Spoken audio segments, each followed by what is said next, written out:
Os irmãos abrirem as Bíblias, por favor. Evangelho escrito por Marcos. Marcos 10, do 1 ao 12.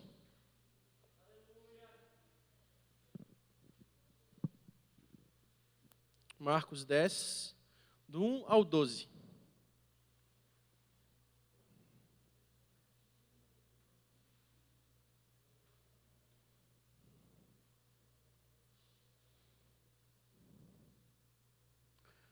Todos acharam?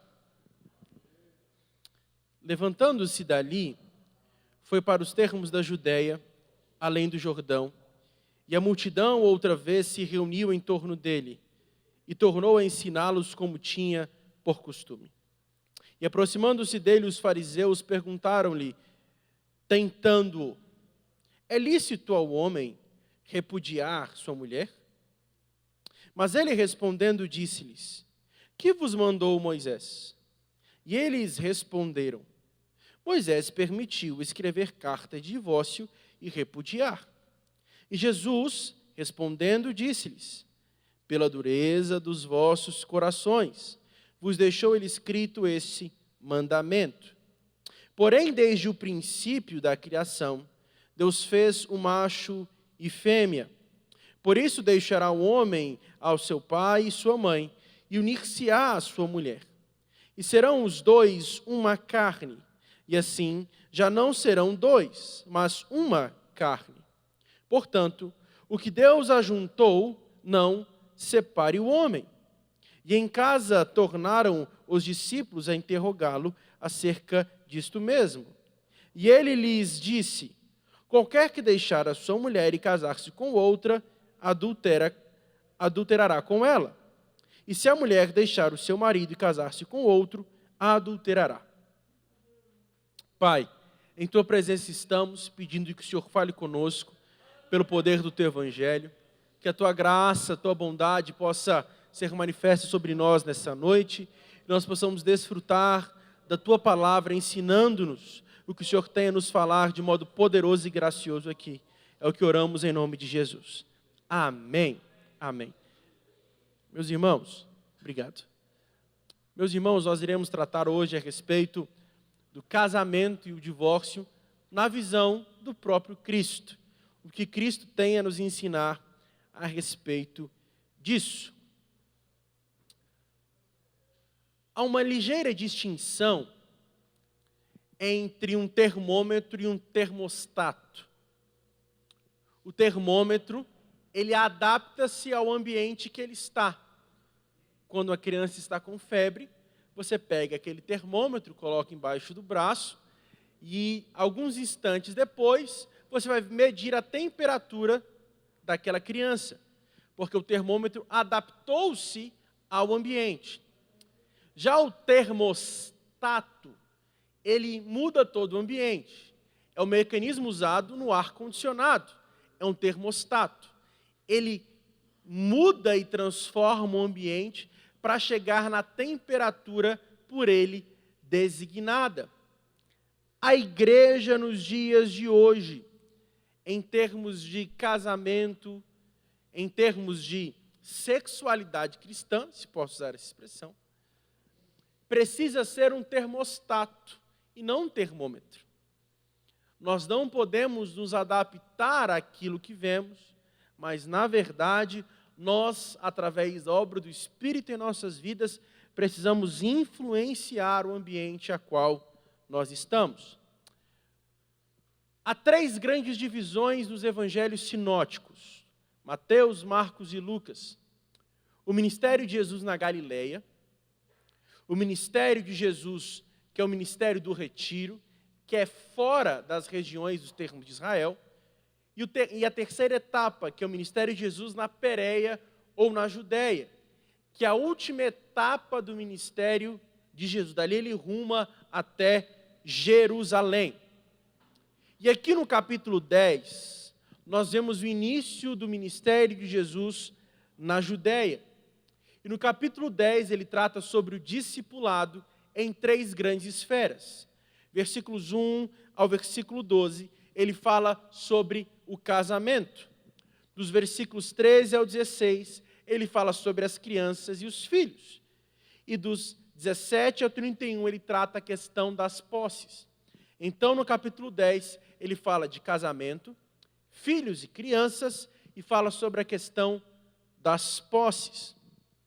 No judaísmo antigo, o casamento nada mais era do que uma instituição que era formada a fim de que pudesse perpetuar o nome da família, de maneira que se uma família ou uma mulher não pudesse gerar, aquilo era tido como um opróbrio, aquilo era tido como uma maldição na família. Porque o entendimento judaico de casamento era o entendimento de que iria ser um meio de perpetuação do nome daquela família. Mas quando nós olhamos para a Bíblia como um todo, nós vemos que o casamento não é uma criação humana. O casamento é uma criação divina. É Deus que cria o casamento. É Deus que estabelece o casamento. Os homens nada mais apropriam-se dessa institucionalização divina e, a partir disso, formam as suas famílias. De maneira que o casamento não é formado por homens, mas o casamento ele é formado por Deus. E aqui uma questão que precisa ser compreendida, não só em termos de casamento, mas para uma visão de mundo cristã. Primeiro, Deus estabelece uma estrutura, a criação. Deus estabelece um padrão. E nós chamamos isso de estrutura. É aquilo que foi criado, o motivo pelo qual foi criado e o para que aquilo foi criado. E a direção é aquilo que o pecado maculou a estrutura. Por exemplo, a sexualidade foi criada por Deus, mas a direção, principalmente no Ocidente, é completamente antagônica àquilo que foi estabelecido por Deus.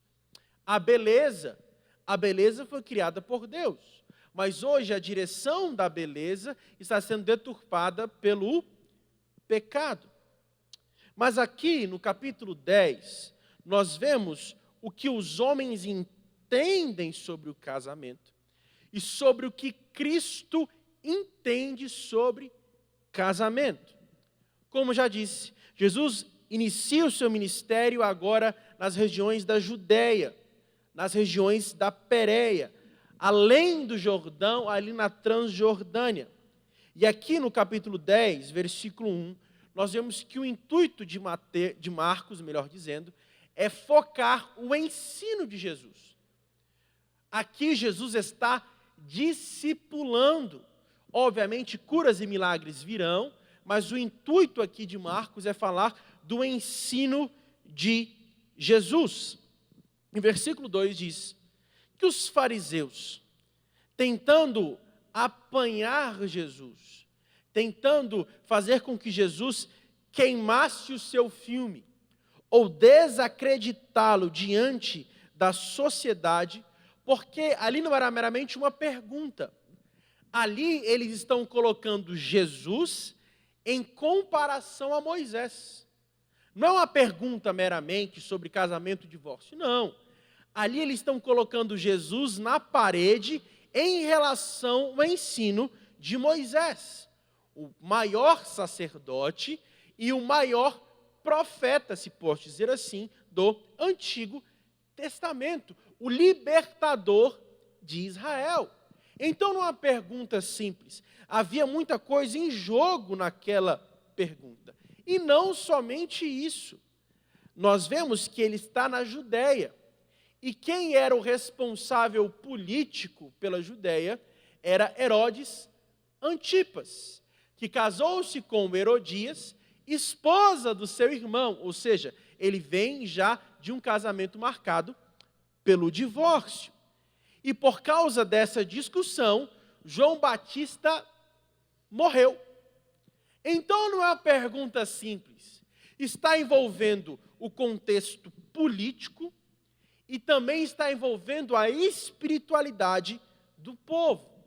Mas não somente isso, há um terceiro elemento. Está envolvendo a reputação de Jesus. Haviam duas grandes escolas de interpretação no judaísmo do Segundo Templo e no período intertestamentário. A escola de Shammai e a escola de Hillel. A escola de Shammai interpretava esse versículo de uma forma. A de Hillel interpretava de outra forma. E até mesmo a casta mais conservadora de Israel, que eram os essênios, concordavam com o divórcio em determinados pressupostos. Então há muita coisa em jogo numa simples pergunta. Shammai entendia, lá no que está em Deuteronômio 24, que nós lemos, vamos lá, Deuteronômio 24. Quando um homem tomar a mulher e casar-se com ela, será então que não se achar graça aos olhos, por nela encontrar coisa indecente. Coisa indecente. Eles interpretavam esta coisa indecente como adultério ou alguma prática sexual fora dos padrões determinados pela religião judaica. Então, eles interpretavam este versículo como adultério. Em caso de adultério, pode repudiar a sua mulher. Mas a segunda escola, mais liberal, se posso dizer assim, não usando liberal no termo do pensamento filosófico, mas a expressão propriamente dita, o Hillel entendia aqui que o divórcio poderia ser motivado por não achar graça em seus olhos. Isso podia variar de homem para homem, de mulher para mulher. Conta-se, dentro da cultura judaica, dentro do Talmud, de que se o homem não gostasse da comida da mulher, ele poderia se divorciar. Tentando abrasileirar isso. Se ele não gostasse do café, o café está ruim. Essa aqui não me serve.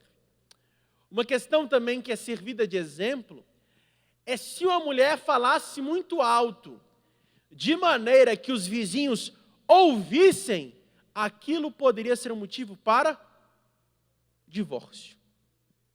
Então, essa interpretação de Hillel, à medida que eu fui estudando, eu percebi que era a interpretação preferível para o judeu.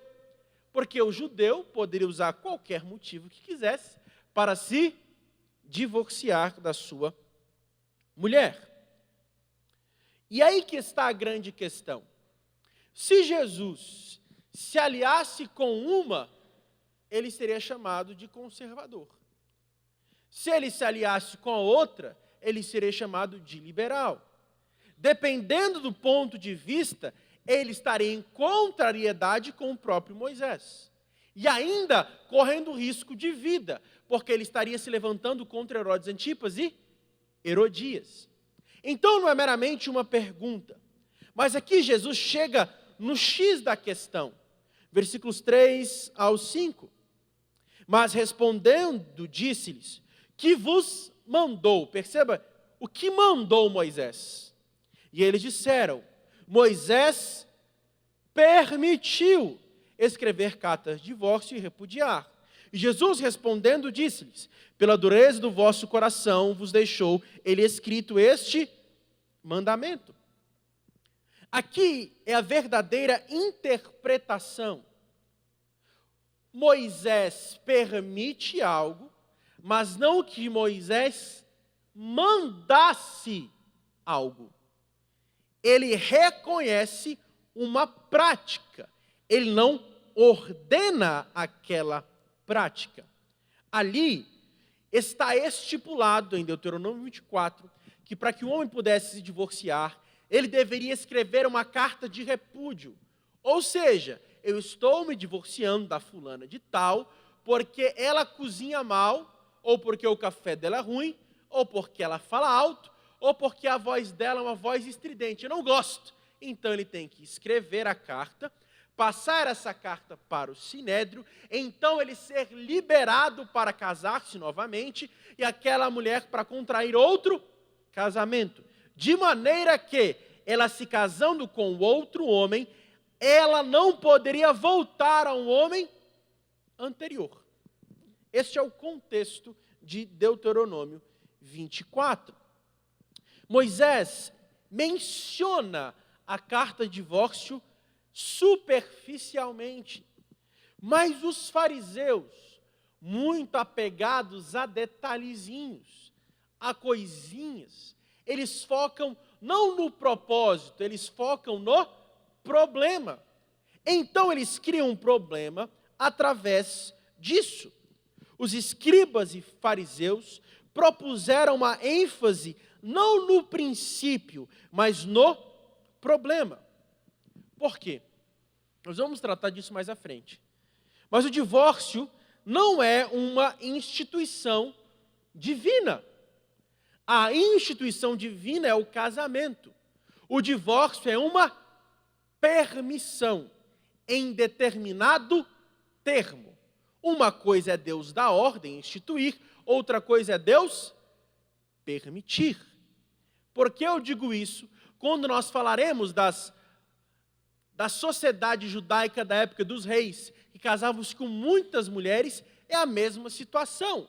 É uma permissão, não é um mandamento. Até porque as consequências dos muitos casamentos são prejudiciais e degradantes para a sociedade de Israel.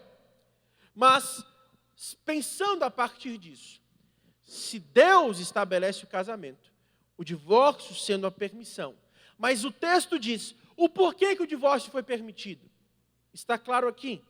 Por causa da dureza dos vossos corações. Observe que Moisés manda uma coisa, mas eles dizem, Moisés permitiu, porque o mandato de Deus é casamento, e a permissão, a exceção é o divórcio. De modo que a dureza de coração é o que fomentou o divórcio. Isso é muito, muito interessante quando nós analisamos o contexto histórico. Na sociedade judaica, somente o homem tinha o direito de pedir a carta de divórcio e de repúdio.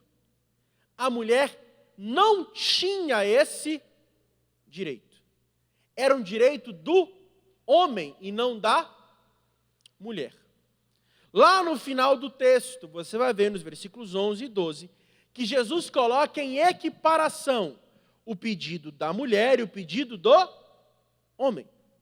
Por quê? Se sabe disso. Para quem que Marcos escreveu o Evangelho? Ele escreveu o Evangelho para os romanos. E ali ele está contextualizando essa realidade para os seus leitores e ouvintes. Porque dentro do Império Romano havia essa possibilidade. Para quem Mateus escreve? Mateus escreve para os, um de cada vez, para os judeus. E ele não cita a questão do divórcio sendo pedido pela mulher, somente pelo homem. Porque o contexto do ouvinte é diferente. De modo que Adam Clarke, um teólogo metodista, fala o seguinte a respeito desta passagem. As mulheres, por causa daquela sociedade da época, eram levadas ao opróbrio e o estado de miséria, sendo expostas a dificuldades e até a crueldade por seus maridos. Então a instituição do divórcio podendo ser pedido pela mulher, ali era revolucionário. É algo novo. Estão equiparando a mulher e o homem. E tem gente ainda que diz que a Bíblia é um livro retrógrado, anacrônico, porque a Bíblia é sexista, sabe nada, nunca leu, nunca gastou tempo para estudar. Aqui o próprio Cristo está equiparando, dizendo que os dois são imagem e semelhança de Deus, e os dois têm essa permissão. Amém? A gente vai explicar isso com o passar do tempo. De modo que o divórcio é a consequência de um coração endurecido. E a Bíblia deixa claro que Deus abomina o divórcio. Malaquias 2,16 diz que Deus odeia o divórcio. E o porquê isso é muito interessante. A gente tem que ler a Bíblia de acordo com o contexto. Amém, gente? Malaquias escreve na sociedade pós-exílica. E depois da reforma espiritual que acontece através da leitura da Escritura feita por Esdras e por Neemias, o povo lendo a Torá, lendo o Pentateuco, eles veem que Deus proibia o casamento misto. Então, o que aconteceu historicamente falando? Houve um grande aumento de pedidos de divórcio. Por quê? Quando o povo retorna para Jerusalém, a sociedade já está miscigenada. É ali onde a formação do grupo dos samaritanos. E por causa da leitura do texto, leitura da Santa Escritura, o povo então começa a rejeitar as suas esposas. Aí Deus levanta Malaquias para dizer: ei, eu abomino o divórcio. Amém? Versículos 6 ao 8. Porém, desde o princípio da criação, Deus os fez macho e fêmea. Por isso deixará o homem ao seu pai e sua mãe, unir-se-á à sua mulher, e serão os dois uma só carne. Assim já não serão dois, mas uma carne. Aqui o intuito de Jesus é desencorajar esta prática. O homem poderia sentir-se inclinado para pedir a carta de repúdio e o divórcio. Mas Jesus está deixando claro que o intuito é o casamento perdurar por toda a vida. Jesus aponta para a ordenança original. Deus cria o homem e a mulher para viverem um relacionamento profundo, íntimo e perpétuo. Portanto, cada um deles foi feito para o outro. E o propósito é que o homem e a mulher permaneçam assim, e eles sejam uma só carne. Versículo 9.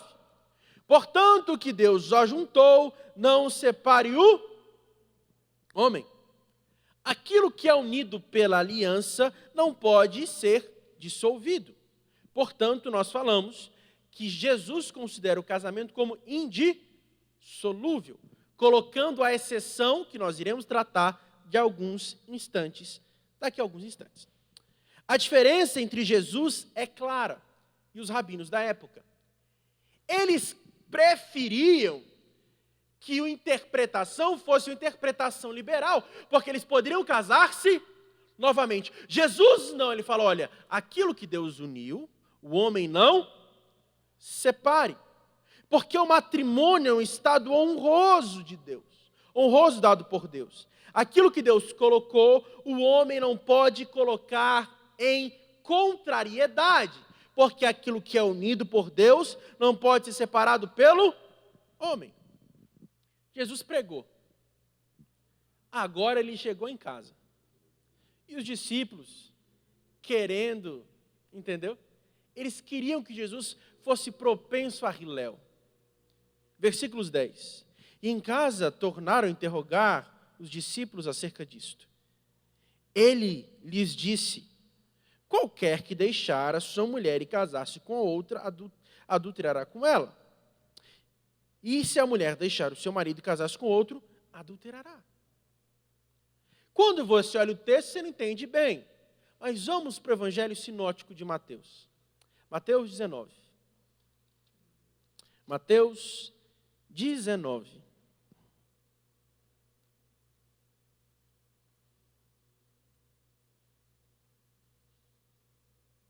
Olha o que diz Mateus 19, a partir do verso 9. Eu vos digo, porém, que qualquer que repudiar a sua mulher, não sendo causa de fornicação. A tradução ali não seria melhor por fornicação, mas seria a palavra porneia, uma palavra mais abrangente, que seria a relação sexual imprópria, adultério. E casar-se com outra comete adultério. E o que casar com a repudiada também comete adultério. Entendeu? Sem grandes dificuldades esse versículo. Jesus coloca a exceção em caso de adultério. Disseram os discípulos: se assim essa condição que relativamente do homem relativamente à mulher, não convém casar. Já que assim, eu vou casar para quê? Você entendeu? Eles queriam ser tendenciosos a Hilel. Eles queriam ser mais liberais. Já que assim, já que eu vou casar e não posso separar, então eu não quero nem casar. Ele, porém, disse: nem todos podem receber esta palavra, mas só queria que aqueles a quem foi concedido. Certo? Jesus coloca aí uma exceção, a exceção do adultério. Há diferença de contextos. Primeiro, Jesus falava para a multidão, os discípulos, quando ele chega em casa, ele fala para os discípulos. Ele encontra-se num ambiente mais fechado, com pessoas mais íntimas. E a questão não é o divórcio meramente, mas é o outro casamento posterior ao divórcio. Mas no versículo 11, como eu já disse, versículos 11 e 12, Jesus equipara, colocando homem e mulher em mesmo lugar no pedido do divórcio. O divórcio, novo casamento, sem esse requisito, constitui-se em adultério. E uma coisa precisa ser destacada aqui: homem e mulher têm o mesmo valor diante de Deus. E a mulher precisa ser vista como uma parceira, uma auxiliadora, uma adjuntora, juntamente com seu esposo. Mas, pastor, e agora? Me divorciei, o que será de mim? João 8 diz que uma mulher foi pega em adultério. Ela iria morrer. Mas Jesus, tendo encontro com ela, depois de expulsar todos aqueles que iriam apedrejá-la, ele diz: vá e não peques mais. Jesus coloca ali a graça acima de qualquer outra coisa. Mas, pastor, quais são então, biblicamente falando, as possibilidades do divórcio? Já vimos uma: o adultério. Paulo também traz outra possibilidade. 1 Coríntios capítulo 7, versículos 12 ao 15. 1 Coríntios 7, do 12 ao 15.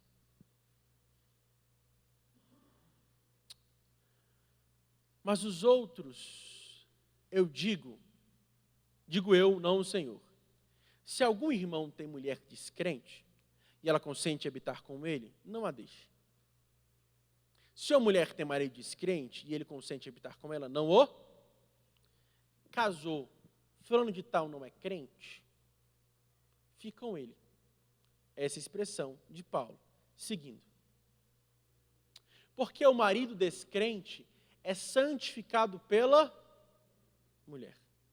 E a mulher descrente é santificada pelo marido. De outra sorte que os vossos filhos seriam imundos, mas agora são santos.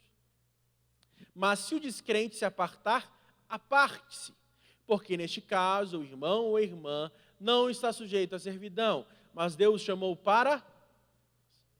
Se o descrente fala, não te quero mais, segue sua vida. Essa é outra possibilidade. não te quero, segue sua vida. Vá em paz. Se você não quer, ok, segue sua vida. Uma terceira possibilidade, quando o casamento está levando aquela pessoa crente a fazer coisas contrárias à Bíblia. E este é um princípio bíblico. Tudo aquilo que está em contrariedade ao estabelecimento dado por Deus deve ser tido como uma exceção. A questão do Estado. Eu devo obedecer o Estado. Mas se o Estado se contrapõe ao que a Bíblia diz, eu obedeço o que a Bíblia diz. E não o Estado. A mesma coisa é o casamento. Se o marido, a mulher, está levando o cônjuge a uma vida de depravação, isso deve ser rompido. Como assim, pastor? Vou contar um exemplo que eu vivenciei. Não vou citar o nome por óbvio. Chegou uma irmã para mim no gabinete. Falou, pastor, meu marido é assim, assim, assado, ele não é crente. E ele contratou uma prostituta para termos relações. Seria uma relação a três. O que é que eu faço? Eu respondi, mete o pé na bunda desse cara. Primeira coisa. Mete o pé na bunda dele. Ah, pastor, não tem. Não. Ah, não. Você prefere agradar o seu marido e desagradar a Deus? O que está? É Deus ou o seu marido? Deus deve ser mais importante que o seu marido. Outro exemplo. Esse não, a pessoa não chegou a mim, mas eu ouvi de outro pastor. O camarada aceitou Jesus. Camarada aceitou Jesus. Sabe, camarada crente, tinha uma vida depravada, era do crack, aceitou Jesus, a família dele era macumbeira, a mulher dele batia atabaque e o escambau lá. Ele aceitou Jesus e ela falou, ou você escolhe Jesus, ou você me escolhe. Ele, tchau e benção, Deus te abençoe. Saiu de casa só com a roupa do corpo. Uma terceira possibilidade de divórcio. Quando está em contrariedade. E uma quarta possibilidade de divórcio. Analisando o que está em Efésios 5. Agressão. Agressão é uma possibilidade de pedido de divórcio. Por quê? Efésios 5 diz que o homem deve santificar a sua mulher. Se ele está agredindo o propósito do casamento, se desfez, gerando a possibilidade de divórcio. E eu sou muito mais afinco.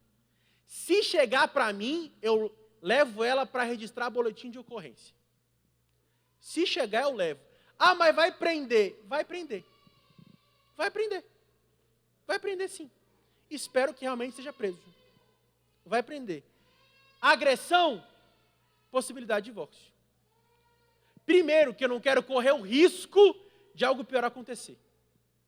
Segundo, que o propósito do casamento não está se cumprindo. Então, agressão, em analogia a Efésios 5, também é uma possibilidade de divórcio. Só que você casou, você não vai ficar analisando, ah não, por isso aqui eu posso sair fora, ou etc. Não. Você vai lutar pelo seu casamento o máximo que você puder. O máximo que você puder. Se esforce. Lute pelo seu casamento. Enquadrando, obviamente, nessas quatro, biblicamente falando, você está autorizado a pedir o divórcio. Você está autorizado a pedir o divórcio.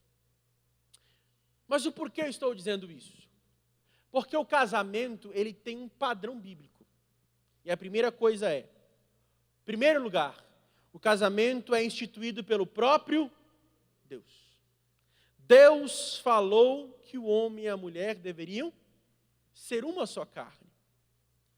Pastor, mas Deus não tem isso para mim. O conselho de Paulo é: então se gaste pelo Evangelho. Se Deus não tem um marido ou uma esposa para você, se gaste pelo Evangelho. Gaste a sua vida para servir a Deus. Gaste os seus dias para servir a Deus. Casamento é apresentado como uma instituição divina. Está escrito que o homem deixará o seu pai e sua mãe, unir-se-á a sua esposa e tornarão-se uma só carne. Este é o projeto divino. Foi Deus quem tornou possível essa união. Foi Deus que deu o mandato para eles serem fecundos. Também foi Deus que disse: não é bom que o homem esteja só, far-lhe uma adjuntora, uma auxiliadora idônea. Foi Deus que estabeleceu, através de uma cirurgia em Adão, que ele viesse a casar-se, melhor dizendo, Eva fosse formada e então ele casar-se. De cada ângulo que olhamos, vemos que Deus está na formação do casamento. E o casamento é um projeto de Deus. Deixa eu te falar um negócio.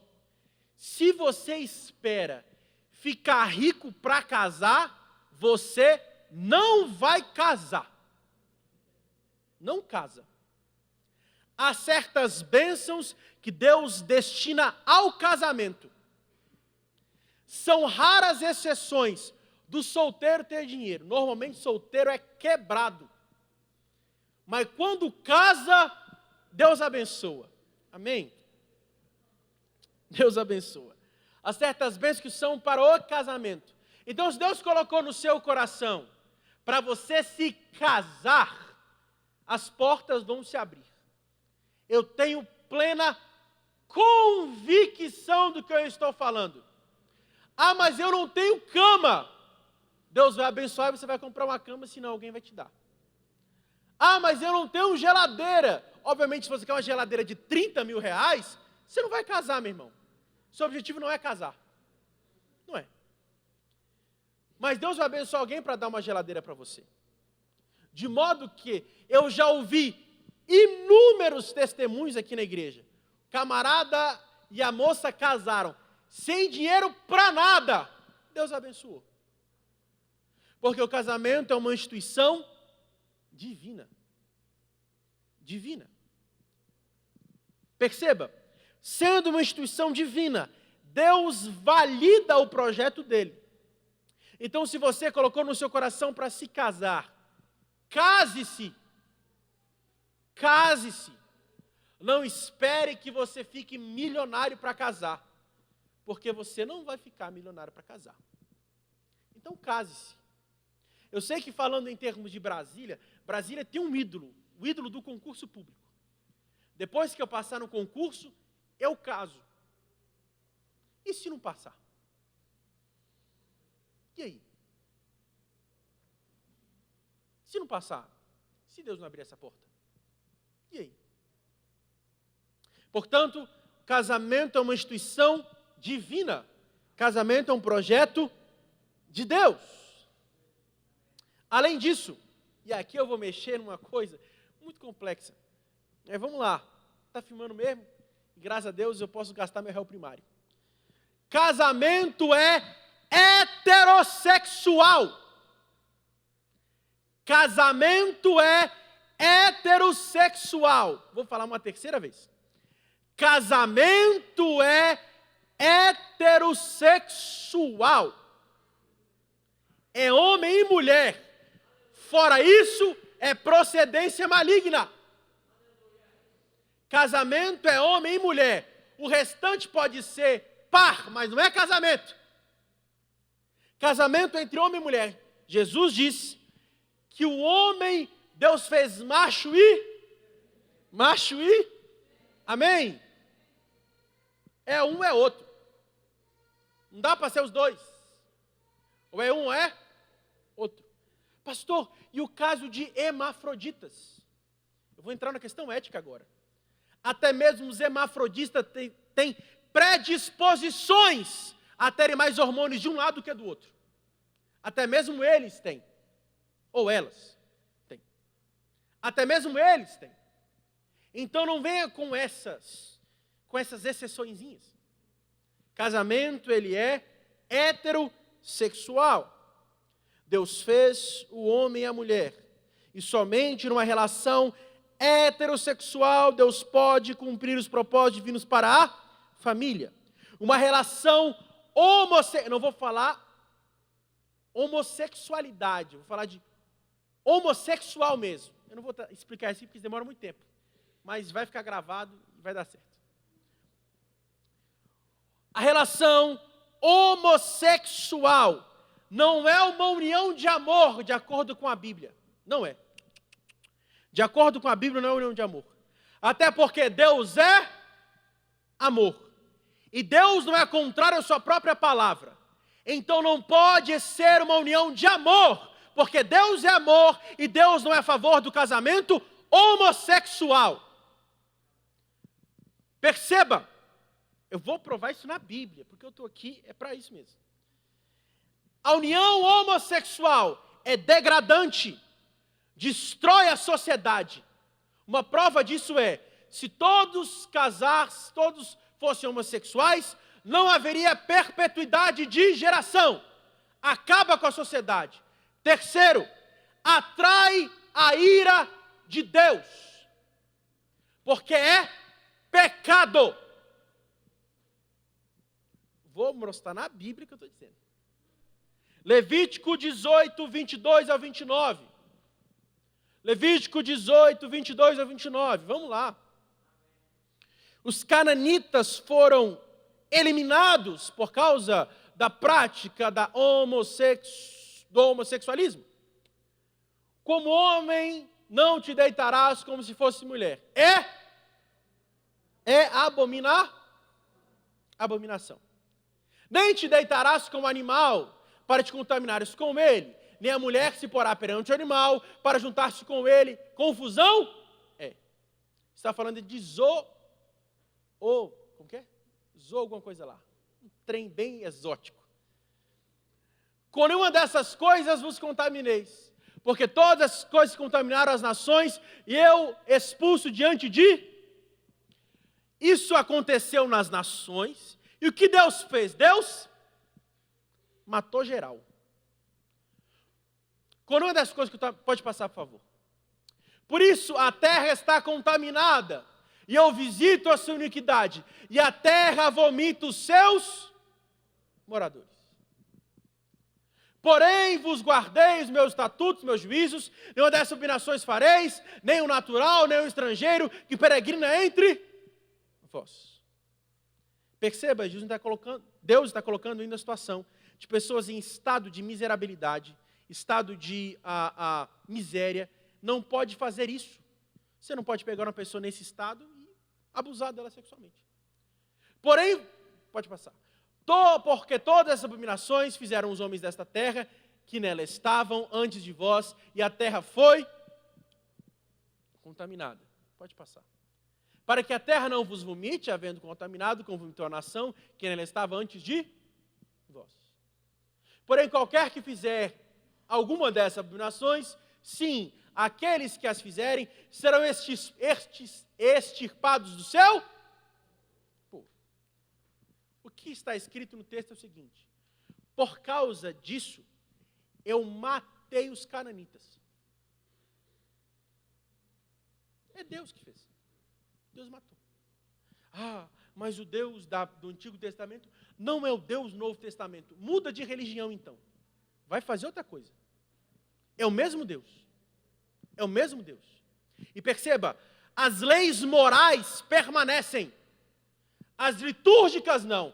As morais se perpetuam até Cristo.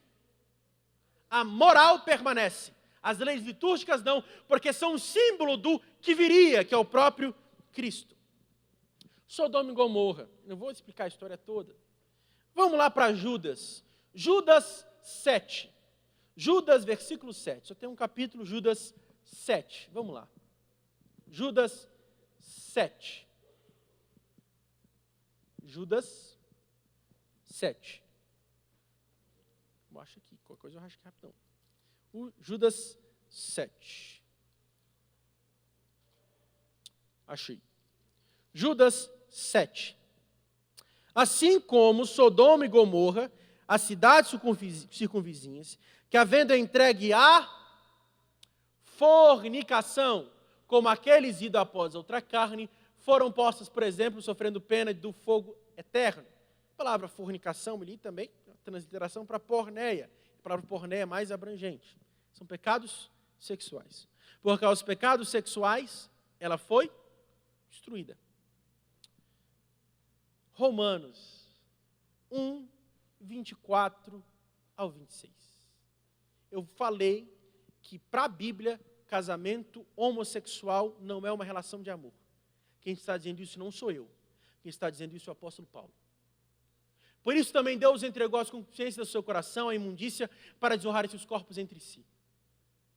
Pois estes mudaram a verdade de Deus em mentira, honraram e serviram mais a criatura do que ao Criador, que é bendito eternamente. Amém. Por isso Deus abandonou as paixões infames. Deus abandonou as paixões infames, porque até as suas mulheres usaram uso natural, no contrário à natureza. 27.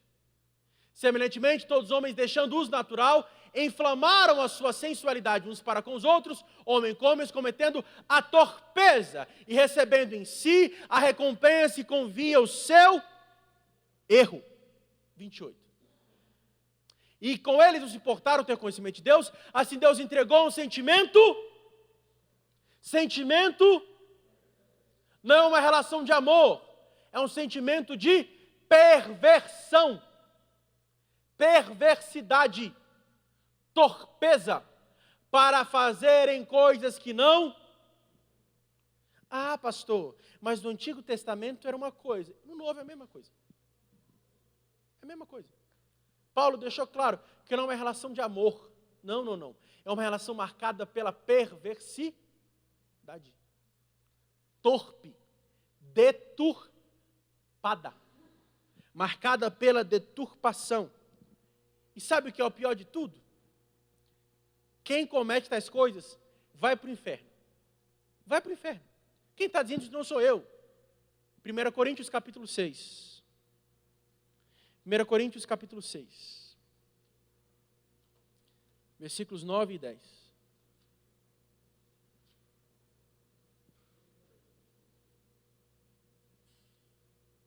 Não sabeis que os injustos não hão de herdar o reino de Deus?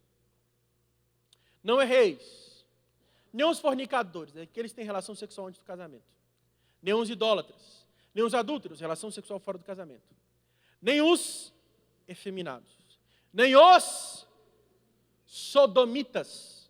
Em todo o Novo Testamento, a expressão sodomita é aplicada para relações homossexuais.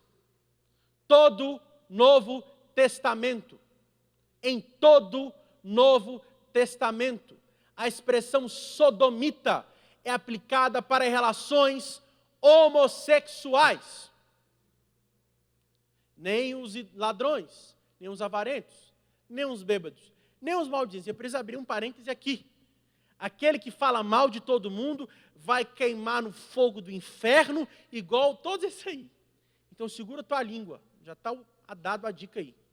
Se controla. Nem os roubadores herdarão o reino de... Quem está dizendo isso não sou eu, gente. Quem está dizendo isso é a Bíblia. Deus ama, óbvio. Deus concorda? Não. E perceba, eu quero abrir um parêntese aqui.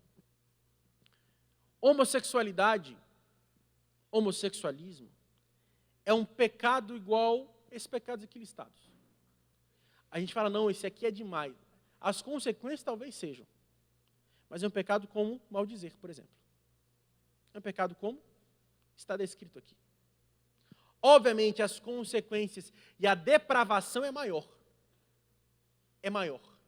Mas é uma realidade. Terceiro, casamento é monogâmico. Casamento é monogâmico. O homem unir-se-á à sua mulher. Adultério é um pecado listado nos 10 mandamentos. Não adulterarás. Por isso, aí eu entro na questão da poligamia. A poligamia no Antigo Testamento é uma realidade. É uma realidade. Mas não é um padrão dado por Deus. É uma realidade, mas não é um padrão dado. Qual o padrão dado por Deus? Gênesis 2. O homem unir-se à sua mulher. A sua mulher. Fora isso, não é aquilo que é validado por Deus. Mas isso acontece. Ah, pastor, mas no Antigo Testamento era assim, porque Salomão teve muitas. Você já viu as consequências da besteira que Salomão fez? O homem mais sábio do mundo era estúpido. Não conseguia segurar a onda. Teve mulher demais e por causa disso a idolatria entrou em Israel. Quem levou a idolatria para Israel foi Salomão.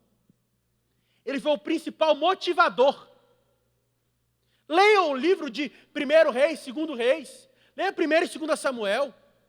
Tudo foi motivado por causa da idolatria gerada por Salomão. Salomão, por não se contentar, ele teve várias. Por causa disso, a idolatria entrou. As consequências são absurdas. Olha para o livro de Números. Por causa dos homens deitando-se com as mulheres midianitas, Deus matou 24 mil homens. Então, não venha com essa desculpinha esfarrapada. Vá se converter. 1 Coríntios capítulo 7, versículo 2. 1 Coríntios 7, 2. Por causa da fornicação, cada um tem a sua própria, e cada um tem o seu próprio, o seu próprio. É um só. Entendeu? É um só. O que estão fazendo na Câmara Federal, gerando poliamor, isso não é bíblico. A Bíblia deixa claro, é um só. Mas eu não gosto dele. Já era, irmão. Até que a morte separe. Se não enquadrar naqueles 4 que a gente falou, já era. Vai ter que ficar. Ninguém mandou escolher errado. Culpa sua, problema é teu. Uma só. Casamento, ele é monogâmico. Monogâmico. 1 Timóteo 3, 2. 1 Timóteo 3, 2.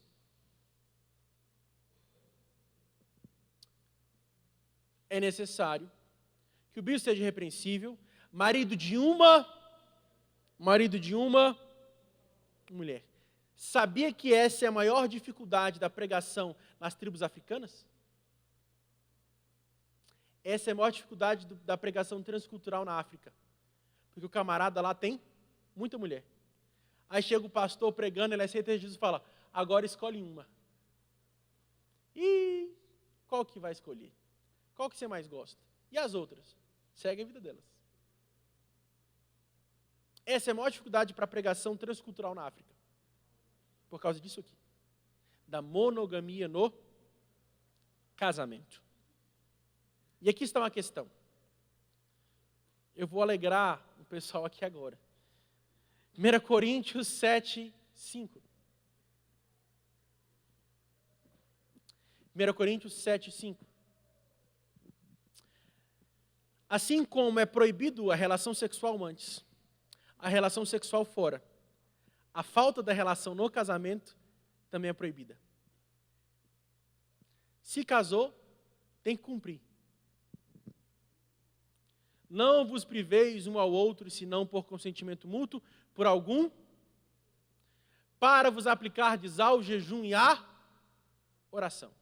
Depois juntai outra vez, para que Satanás não vos tente pela vossa intemperança. Fora, errado. Antes, errado. E durante, se não tem, errado também. Tem que ter. Quem está dizendo isso é Paulo. Não é nem um pastor Aaron. É Paulo. Amém? Então não vem querer ensinar pedagogicamente seu esposo dormindo de calça jeans. Não vem com essa. Porque se chegar a situação, pastor, estava lá, e a mulher, 6 meses e nada. Eu vou olhar para a irmã, você também pediu, né, minha irmã? Pelo amor de Deus. A culpa é sua também, né, varoa? Você é responsável por isso. Então, segura a tua onda, né? Então, para que não dê motivo para o pecado, não fique sem. Além disso, o casamento ele é proposital. Efésios 5, do 25 ao 33. Efésios 5, do 25 ao 33. Efésios 5, do 25 ao 33. Vós, maridos, amai vossas mulheres, como Cristo amou a igreja e entregou a si mesmo por ela. Abra um parêntese. Não é difícil para a mulher se submeter ao marido que parece com Jesus. O marido que parece com Jesus é muito fácil a mulher se submeter a ele. Então o problema talvez não seja a falta de submissão, seja na falta de parecer com Cristo. Para santificar, purificando na lavagem da água pela palavra, para apresentar-se a si mesmo para a mesmo igreja gloriosa, sem mácula, nem ruga, nem coisa semelhante a esta, santa e irrepreensível. Mas devem os maridos amar as suas próprias mulheres, com seus próprios corpos. Quem ama sua mulher, ama-se a si mesmo. Porque nunca ninguém odiou sua própria carne, antes alimenta e sustenta, como também o Senhor a igreja. Porque somos membros do seu corpo, da sua carne, dos seus ossos. Por isso deixará o homem seu pai e sua mãe, e se unirá à sua mulher, e serão uma só carne. Grande é este mistério, digo, porém, a respeito de Cristo, a igreja. Assim também vós, cada um em particular, ame sua própria mulher como a si mesmo, e a mulher reverencie o seu marido. Submeta-se ao seu marido. Aí está a grande questão. Não é difícil para a mulher submeter ao marido que parece com Jesus. Se o marido está santificando a sua esposa, gerando santificação na mesma, ele está cumprindo o propósito do casamento. A palavra hebraica para mulher e homem são palavras complementares, é ish e ishá. É complementaridade. O homem e a mulher estão em complementação. Não é uma competição, é uma complementação. À frente de um homem ou atrás de um homem, não. É ao lado de um grande homem, sempre há uma grande mulher. Não é à frente nem atrás. Não é nem um extremo, nem outro extremo. Mas é em questão de igualdade. Igualdade.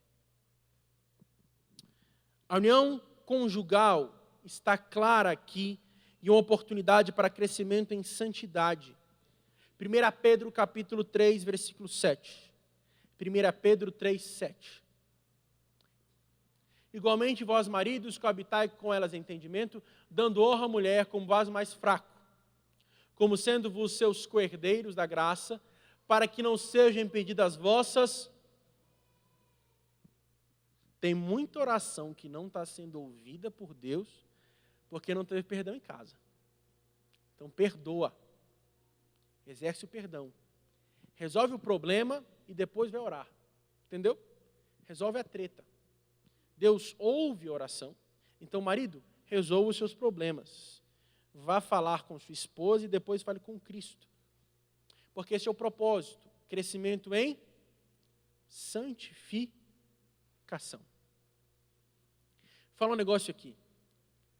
Irmão, o casamento foi criado por Deus. E só Deus pode fazer o casamento dar certo. Porque se você parar para pensar, como é que pode juntar duas pessoas diferentes? Uma pessoa assim, a outra assada, juntar as duas no mesmo propósito. É óbvio que vai dar problema. Logicamente falando, é óbvio que vai dar problema. Mas se Cristo for o centro do casamento, as coisas dão certo. Já para pensar a doideira que é o casamento? Gente, só Deus fazer esse negócio dar certo. Só Deus. Pega um camarada velho, grosseiro, estúpido, parece um cavalo, junta com a mulher, vaso de honra mais frágil, mas às vezes a mulher é tribulosa, problemática, cheia de trauma, junta os dois e fala, sejam felizes para sempre. Só Deus, meu irmão. Só Deus para fazer isso. Só Deus. Só Deus faz esse negócio dar certo. E Deus faz. Amém? Deus faz. Perguntaram para a esposa do Billy Graham: você já pensou em divorciar? Eu nunca. Mas em homicídio, todo dia eu penso. Todo dia. Billy Graham, gente. Estou falando do Billy Graham. Estou falando do Billy Graham. Entendeu? Então, é Deus que faz a santificação no casamento. É Deus que faz isso acontecer. Amém? E eu preciso abrir um parêntese aqui.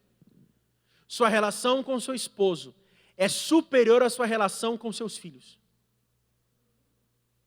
Acima dos seus filhos, seu esposo, sua esposa. Filhos, segundo lugar. Marido e mulher, primeiro lugar. Sabe por quê? Seus filhos são parte de você. Sua esposa é metade de você. Vocês são um. Um só. Meia banda para cada lado. Um só. Só um. É um só. Portanto, sua relação com seu esposo é maior do que a sua relação com seus filhos. Você deve amar em primeiro lugar Deus, seu marido, depois seus filhos. Se inverter, idolatria, dá problema. E se colocar o marido acima de Deus, também dá problema, idolatria. Então a ordem é essa: Deus, o marido e a esposa, depois os filhos. Não inverta essa pirâmide, porque se fizer isso, os problemas serão sérios. Porque os filhos são parte do homem, mas a sua esposa é ele mesmo. Quinto e último, para encerrar. Casamento, ele é indissolúvel. Como eu já disse, as 4 hipóteses que entendo. É uma união permanente.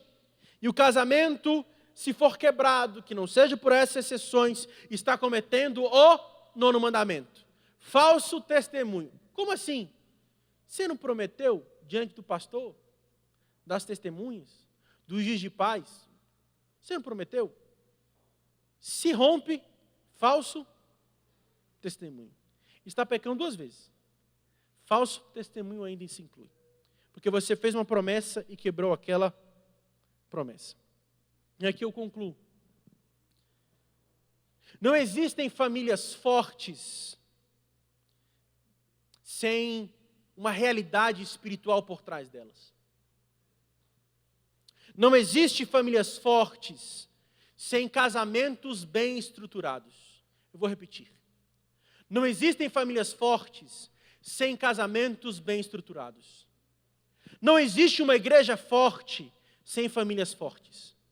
Não existe uma sociedade próspera com famílias degradadas, degringoladas e ultrajantes.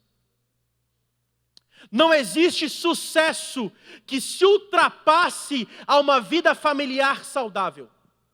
Qualquer sucesso que opõe-se a uma vida familiar estável deve considerar-se maldição.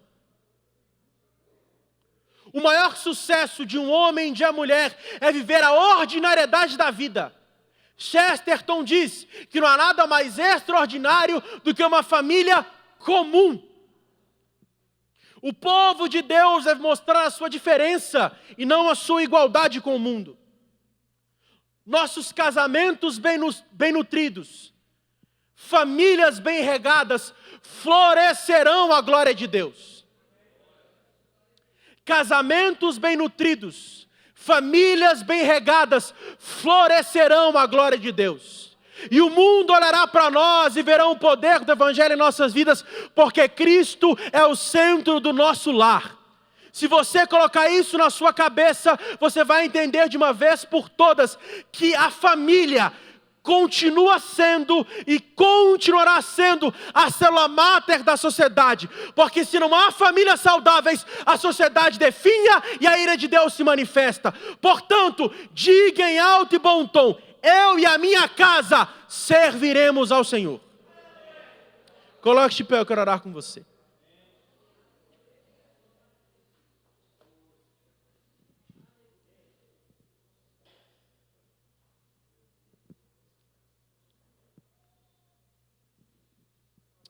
Foi se criada uma cultura de que casamento é ruim. É ruim sem Jesus. Com Jesus é uma grande bênção. O provérbio diz que o homem que encontrou a sua esposa, ele não só encontrou um grande tesouro, mas ele tem uma antecipação da vida eterna. A responsabilidade é grande, hein? Mas assim, a mulher rixosa é melhor ter uma pingueira na cabeça. É melhor morar no deserto do que estar com ela. Porque a mulher sábia, ela edifica a sua casa. Marido, ame a sua esposa, como Cristo amou a igreja. E faça a pergunta hoje: será que Cristo amaria a igreja como eu amo a minha esposa? Senhor Jesus, nos ajude a sermos parecidos contigo, a amar, a respeitar, a sujeitar-se, a dedicar-se, a doar-se, a entregar-se. Deus, nós abençoamos as famílias aqui. Nós abençoamos os irmãos casados aqui nesta igreja. Nós abençoamos a vida deles. Que haja saúde e prosperidade em seu lar. Que os seus filhos sejam uma bênção. Que a sua posteridade seja como árvore frutífera. Deus, nós abençoamos essas casas, esses lares. Deus, se por algum acaso esse espírito maligno vem rondando as suas casas, espírito de divórcio vem rondando as casas, Deus, que caia por terra nesta hora.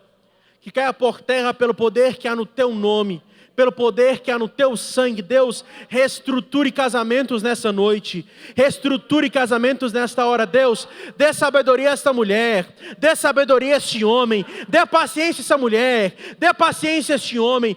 Deus, transforma essa mulher, transforma este homem, que eles sejam felizes, que eles sejam gratos, que eles sejam abundantes em tua obra e vivam a glória do teu nome em suas vidas, em suas famílias, em seus casamentos. Deus, nós abençoamos essas casas, nós abençoamos as famílias. Deus, nós abençoamos aqueles que têm intenção de se casar. Deus, abra as portas, prospere, abra as portas do céu, abra as portas celestiais, abra as portas sobre a vida dos teus filhos, sobre a vida das suas filhas, que eles possam ter um emprego bom, um bom status financeiro para se casarem. Mas Deus, acima de tudo, que eles se comprometam em formar uma família para a glória do seu nome. Afinal de contas, tudo que nós fazemos é para a glória do seu nome. Deus, abra as portas, prospere essas vidas, abençoe nossas casas, abençoe nossas famílias, venha nos nutrir e nos regar pelo poder da sua palavra, para a glória do seu nome. É o que nós oramos em Cristo Jesus. Amém, amém, graças a Deus.